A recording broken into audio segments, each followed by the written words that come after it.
مولانا روم رحمۃ اللہ علیہ فرماتے ہیں،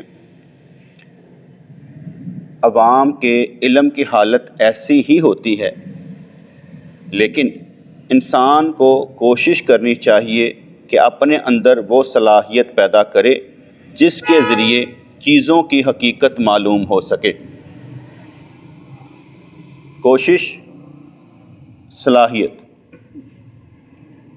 اور یہ صلاحیت پیدا ہوگی جب ہم ہر کام سوچ سمجھ کر کریں گے، شریعت کے مطابق کریں گے، فائدے کے لیے کریں گے، نقصان کا سودا نہیں کریں گے۔ کل بھی میں ادھر بیان میں کہہ رہا تھا کہ یہ نعتیں پڑھ رہے ہیں، کوئی سن نہیں رہا، کسی کا دل بھی نہیں کر رہا تھا، لیکن وہ پڑھے جا رہے تھے۔ میں کہ اس کا کیا فائدہ؟ اگر کوئی سننا ہی نہیں چاہتا تو سنا کیوں رہے ہو؟ ڈنگ ٹپاؤ کام کر رہے ہو، کوئی فائدہ نہیں۔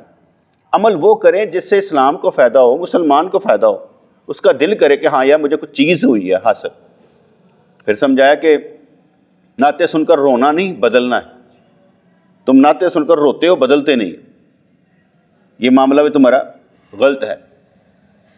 پھر سمجھایا کہ اگر ہم یہ جو محفلیں کرتے ہیں ان کو اجتماعی طور پر کرنا چاہیں، مثال ہے اگر ہم سارے 24 کروڑ آبادی جو ہے وہ دعائیں کرنا شروع کر دیں سب کے لیے، تو اجتماعی کام خود بخود ہو گیا۔ اسے اجتماعی کام کرنے کے لیے سارے کام میں شامل ہو جائیں تو اجتماعی ہو جاتا ہے، محفلوں کی ضرورت ہی نہیں پڑتی۔ یہ جو ہم کرتے ہیں نا، یہ بیٹھ کر یہ تبدیلی لانے کے لیے کرتے ہیں، سوچوں میں تبدیلی، یہ تعلیم ہے، یہ محفل نہیں ہے، یہ تعلیم ہے۔ چاہے وہ مراقبے کی صورت میں ہو جو ہم کرتے ہیں، یا چاہے یہ بیان کرتے ہیں، یہ تبدیلی لانے کے لیے، کیونکہ کسی وقت بھی کسی کو کوئی بات لگ جاتی ہے تو وہ اوپر لے کر جاتی ہے، یہاں اس کے اندر سے جو غبارات نکلیں گے اس سے اس کی پہچان ہو جائے گی یہ بندہ کس پائے کا اور کیا سوچ رہا ہے۔ ٹھیک ہے، مثال کے طور پر ایک عورت دوسری عورت سے باتیں کر رہی تھی، تو جب باتیں کر رہی تو اچانک ایسی بات ہو تو کھلکھلا کر ہنسی۔ بزرگ کہتے ہیں کہ جس بات پر وہ کھلکھلا کر ہنسی نا، اس کے اندر کی بیچاری کی نا گھٹن پن ہے۔ انہیں کہا اچھا اے کر سکتی تو شکر ہے، چلو میں حاصل نہیں ہے۔ جو انسان کر نہیں نہ پا رہا ہوتا اور جب وہ سنتا نا دوسرے کے اچھا کہندا ایسا اچھا ٹھیک ہے، انہیں اینج کہتا ہے، اسے احساس ہو جاتا ہے کہ دوسرا کسی گھٹے ہوئے ماحول میں رہ رہا ہے، اور جب گھٹے ہوئے ماحول میں رہ رہا ہوتا ہے تو اس کی پریشانیاں اور طرح کی ہوتی ہیں۔ یہ ہم سب پر ڈپینڈ کرتا ہے کہ ہم یہ گھٹے ہوئے ماحول کو دور کیسے کر سکتے ہیں۔ جیسے میں ابھی کہہ رہا ہوں کہ ہم عمرے پہ جا رہے ہیں، سب فیملیز جا رہے ہیں، اس فیملیز میں ہر ایک آپس میں میاں بیوی کا بھی معاملہ ہوگا، دیگر چیزیں بھی ہوں گی، لیکن کیا ہے، ایک احساس غلط قسم کا نہیں ہے، گھٹا ہوا ماحول نہیں ہے کہ گھٹا ہوا ماحول ہے یار، یہ بھی ساتھ جا رہا ہے، یہ بھی یار کیا ہوگا، کوئی گھٹا ہوا ماحول نہیں ہے، کیا فرق پڑتا ہے۔ ہم اس گھٹے ہوئے ماحول سے ذرا نکلنا چاہتے ہیں کہ ہر ایک آزاد ہو، ہر ایک کی سوچ آزاد ہو۔ اگر کوئی بندہ عقل مند نہیں ہے تو کوئی فرق نہیں پڑتا، یہ ہمیں بھی پتہ لگ گیا ہوا کون کس پیمانے کا ہے اور کس طرح کا ہے، بس ساتھ لے کر چلنا ہے، کسی بھی طریقے سے ساتھ لے کر چلنا ہے، اللہ بھلا کرے گا کس کی کس طرح حالت بدل جاتی ہے۔ تو یہاں پر کہا کہ عوام کی حالت ایسی ہی ہوتی ہے، لیکن کوشش کرے کہ صلاحیت پیدا ہو۔ اب اس پر بھی ایک آ جائے گا کہ صلاحیت عقل کے ساتھ ہے، جتنی آپ کی عقل ہوگی اتنی صلاحیت پیدا ہو جائے گی۔ عقل نہیں ہوگی تو صلاحیت پیدا نہیں ہوگی۔ آپ کا بلیم نہیں ہے، قصور آپ کا نہیں، کیونکہ آپ کے پاس عقل نہیں ہے، اور جتنی عقل ہے اس کے مطابق آپ کام کر رہے ہیں کافی ہے۔ اگر میں اپنی عقل سے کم درجے کا کام کروں گا تو آپ کہیں گے کہ یہ کیا کیا ہے، کہ تیری عقل تو اعلیٰ قسم کی ہے، کام تو نے گھٹیا قسم کا کیا ہے، کیونکہ وہ بلیم لگے گا نا کہ یار عقل کیا تو نے یہ چول ماری ہے یار۔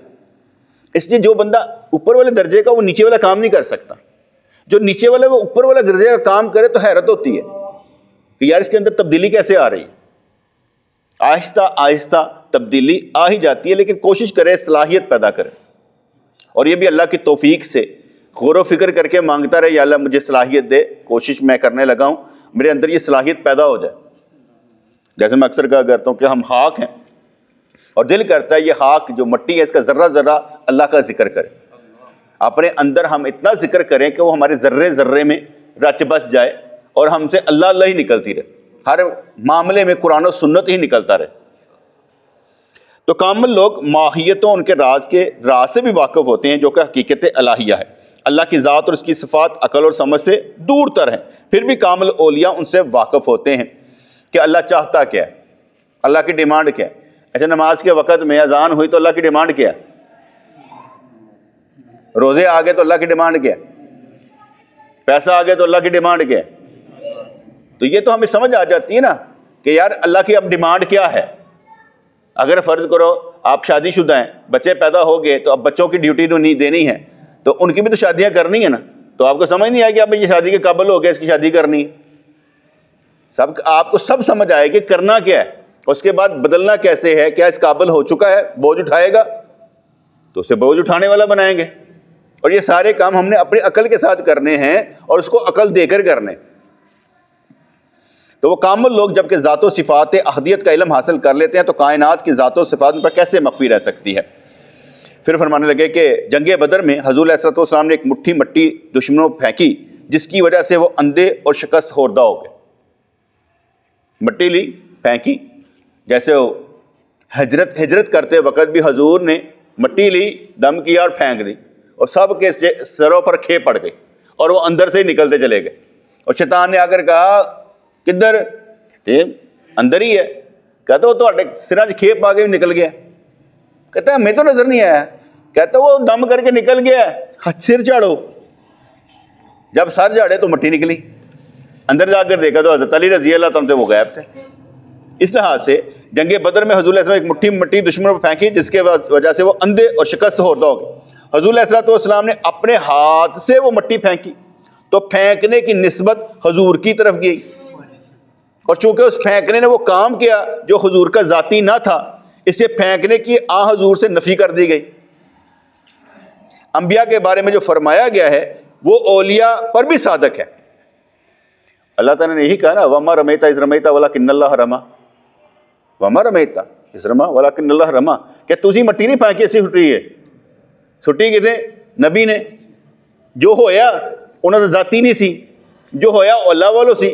ایسے مر کے محبوب وَمَا رَمَيْتَ إِذْ رَمَيْتَ وَلَكِنَّ اللَّهَ رَمَى، تو اسی نہیں مٹی چھٹی، ایسا ڈیولوں ہیں چھٹی سرکار نے، تاثیر اللہ والی، کہ سارے دے اتنے جڑا کچھ ہویا وہ اثر اللہ دا سی۔ تے کیا تسی نہیں سٹی، اسی سٹی ہے۔ ہن او مٹی نو ہی نسبت اپنے وال رب نے کر لیتی، جس لیے کہا گیا وہ مٹی تو پھینکنے کی نسبت حضور کی طرف گئی، اور چونکہ اس پھینکنے نے وہ کام کیا جو حضور کا ذاتی نہ تھا، اس لیے پھینکنے کی حضور سے نفی کر دی گئی کہ تو نہیں کیتا، اسی کیتا ہے۔ انبیاء کے بارے میں جو فرمایا گیا ہے وہ اولیاء پر بھی صادق ہے، لیکن منکرین ان کو ایسا ہی جانتے ہیں جیسا کہ وہ اپنی اولاد کو جانتے ہیں۔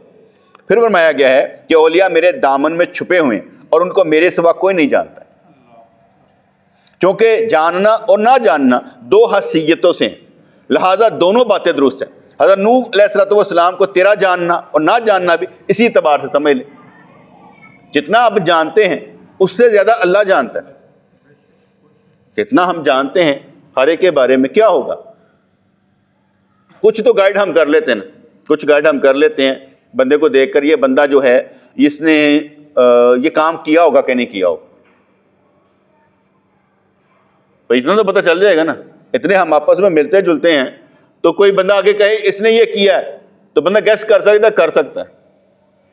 جب کہے کہ نہیں یہ کام یہ نہیں کر سکتا، یہ تم غلط کہہ رہے ہو، یہ کام یہ نہیں کر سکتا، کیوں پتہ ہوتا ہے کہ یار اس سے یہ امید نہیں کی جا سکتی یہ کام کرے گا، بندوں کا پتہ لگ جاتا ہے کہ اتنی جلدی یہ غصہ کرنے والا نہیں ہے، ٹیمپرامنٹ لوز کرنے والا نہیں ہے، یہ لوز کر کیسے گیا، یہ سمجھنا پڑتا ہے۔ تو اس لحاظ سے کہا گیا کہ اولیاء میرے دامن میں چھپے ہوئے، ان کو میرے سوا کوئی نہیں جانتا ہے، کیونکہ جاننا اور نہ جاننا دو حیثیتوں سے، لہٰذا دونوں باتیں درست ہیں۔ حضرت نوح علیہ السلام کو تیرا جاننا اور نہ جاننا بھی اسی اعتبار سے سمجھ لیں، حیثیت اور جہت بدلنے سے دو متضاد حکم بہت سی چیزوں پر لگائے گئے ہیں۔ میرا پیر و مرشد کو جاننا اور ان کا مجھے جاننا، کوئی فرق تو ہوگا، میرا ان کو جاننا اور ان کا مجھے جاننا، اس میں فرق تو ہوگا۔ میرا جاننا تھوڑا ہوگا اور ان کا جاننا بہت زیادہ ہوگا،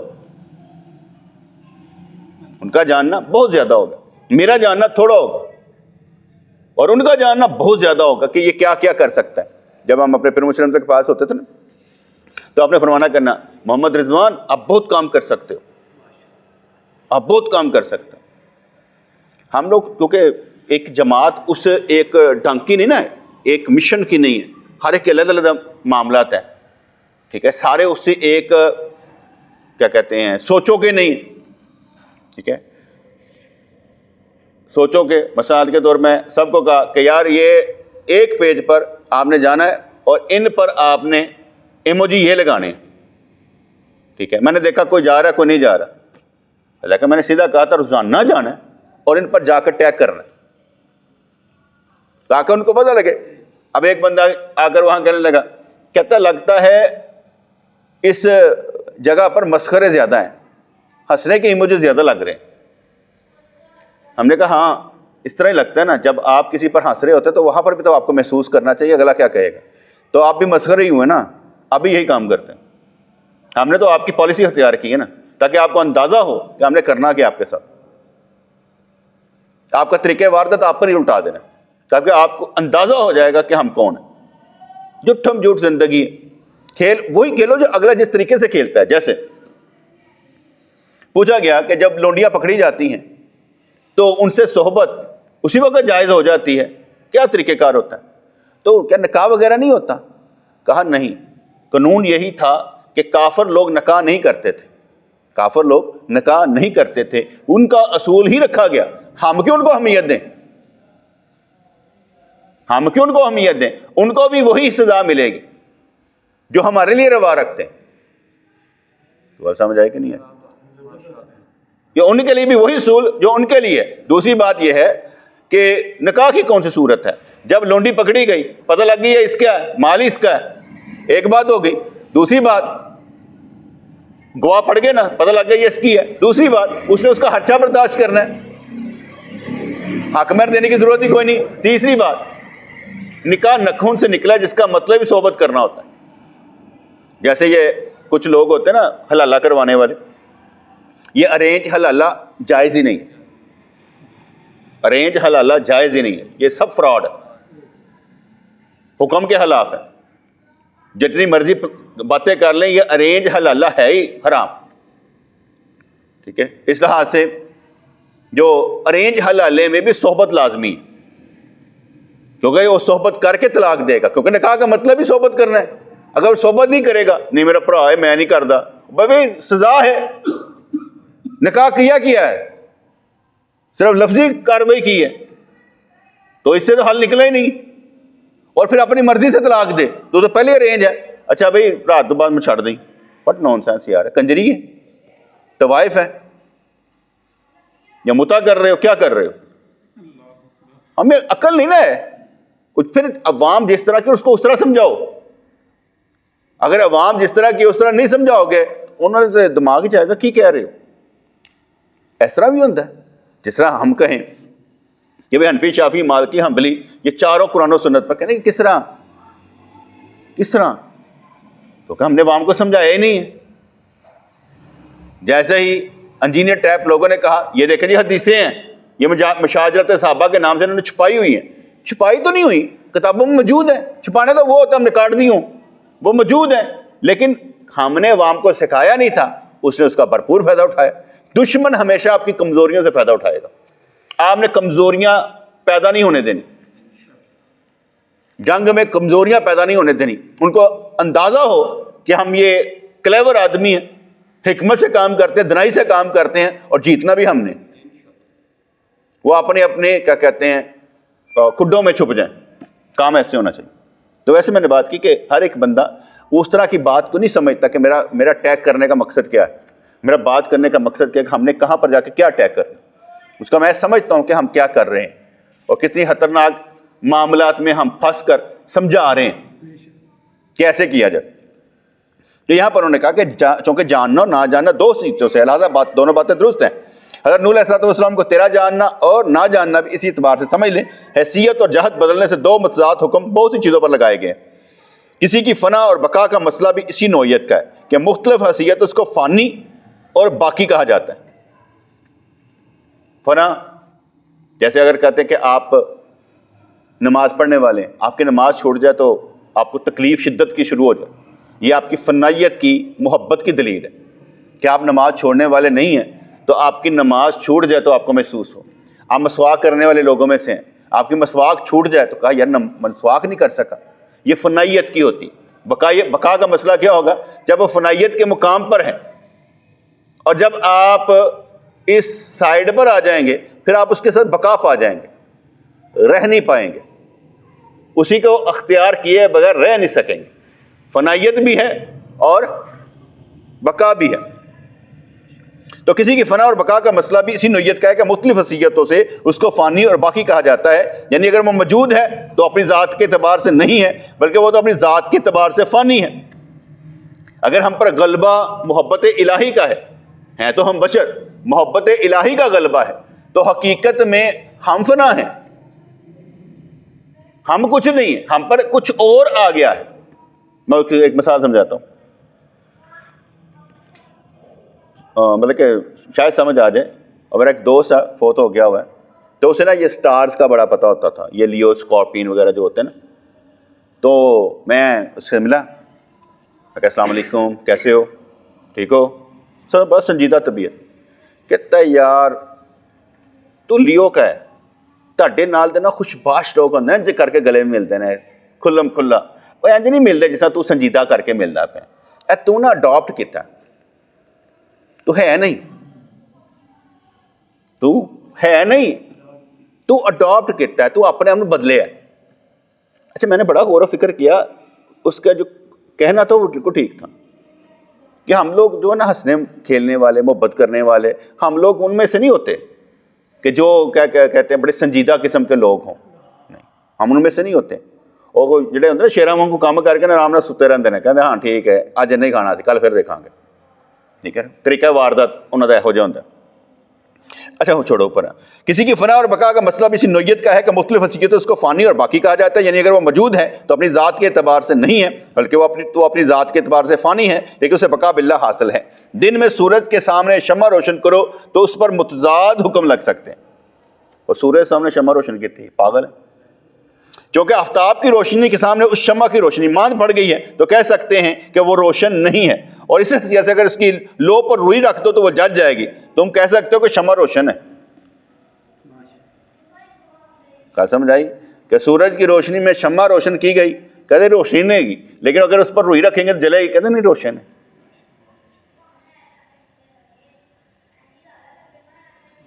اس لیے کسی کو یہ سمجھنا کہ خوفناک نہیں ہے, نہ دھیان سے وہ تو کوئی روئی رکھ کے دیکھ لینا,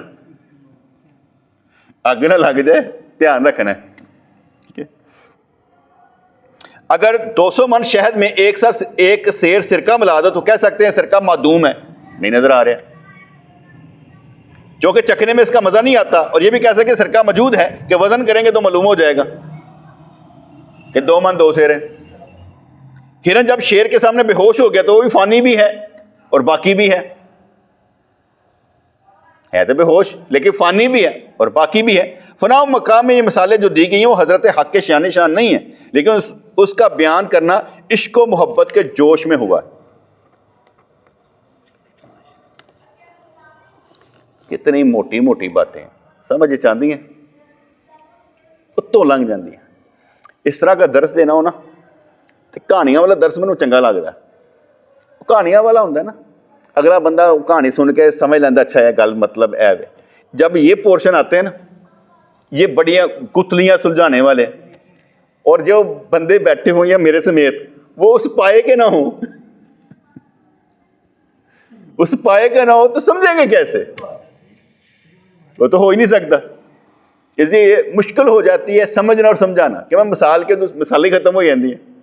مثال اعلیٰ قسم کے دینی ہو, نیچے بندہ کہتا ہے پتہ نہیں کتوں چک کے لین دیسو, کیسے دی جائے گی؟ لیکن پھر بھی میں اس لیے سمجھاتا ہوں کہ جب کبھی انسان خود پڑھے گا نا, ہو سکتا ہے اس کے اندر کچھ چانن زیادہ ہو تو بڑا اچھا سمجھ سکے. جب میں پیچھے درس دیتا تھا نا تو میں سمجھتا ہوں اس سے بہتر میں اب درس دے رہا ہوں. جو میں پیچھے دیا تھا نا کئی سالوں پہلے, اس سے بہتر اب دے رہا ہوں.